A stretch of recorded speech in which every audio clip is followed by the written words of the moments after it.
The new Volkswagen Golf Mark 7, it really is a superb car, and this 2-litre TDI SE will be the best seller. Thing is though, it costs £22,000 for a diesel Golf, which is quite a lot of money. In fact, for slightly less money, you could have something else German with a posher badge.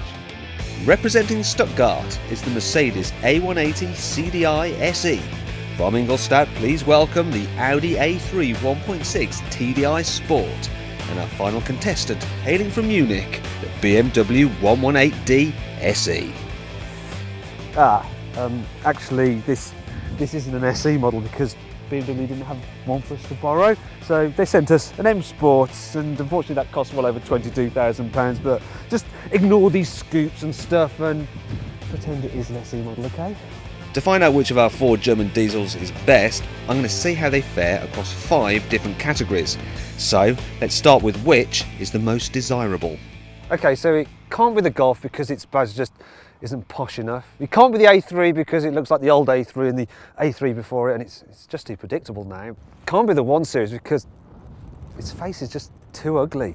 Yep, the most desirable has to be the A-Class.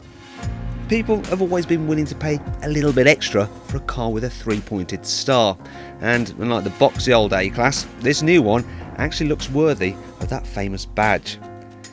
In fact, it was also the only car of the 4 I deem worthy of a wash, because there's just something about its sculptured bodywork that's just hot.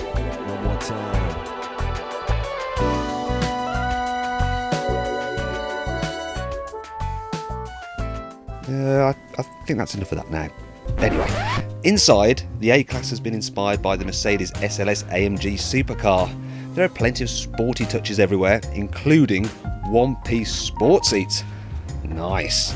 But if you're a gadget lover, there's something you are really going to love.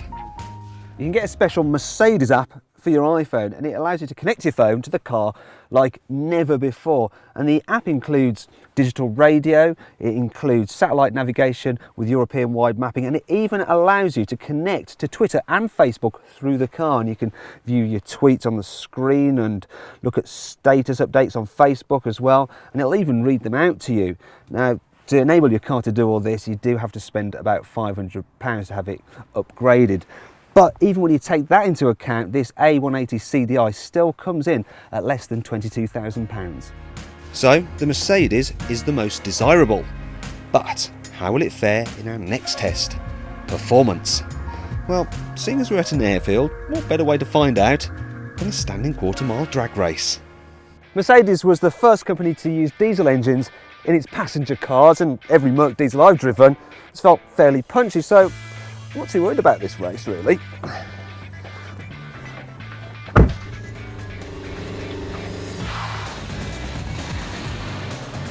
I've got a good start. No. Yeah. Come on! Got absolutely destroyed. What the heck happened there? I've just remembered that might say Mercedes on there, but underneath this cover is a 1.5 litre diesel made by Renault, and you can actually get pretty much that same engine in a £9,000 Dacia Sandero. If you want your Mercedes A-Class with a proper Mercedes diesel engine, you have to spend over £23,000. Let's just recap the race to check some stats. The 2-litre Golf was the fastest. The 2-litre BMW was the second fastest. The 1.6-litre Audi was the third fastest, and the 1.5-litre Mercedes, was the slowest. So the Golf has the best performance, and I know it doesn't have the best economy, but really all 4 cars are so closely matched in that area that out in the real world they're going to pretty much cost the same to run. Now let's move on to luxury, and here there can be just one winner, the A3. This really is a lovely thing to sit in. Everywhere there are little details which just make it stand out. The screen is motorised, the buttons are solid, and the finish, it's exemplary. Really, it just feels more special than the other three cars to sit in, especially with the leather and Alcantara seats, which you can get on this car and still be within the £22,000 budget. That's why the Audi is the most luxurious. So far, every car has each won a category. Well, apart from the 1 Series. Oh, the poor BMW, it's not really doing very well, is it?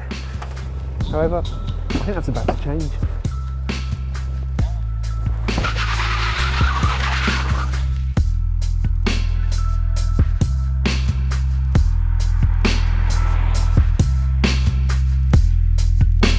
Now I should point out that the 1 Series is a very comfy car to travel in, but that's not what sets it apart.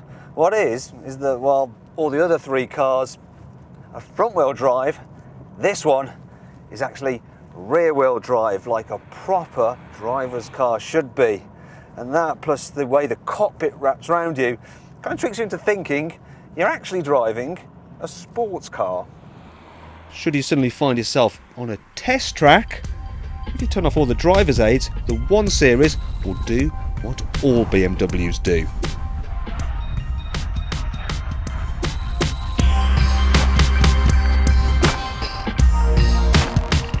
Next to the sporty 1 Series, the other 3 cars feel like normal hatchbacks.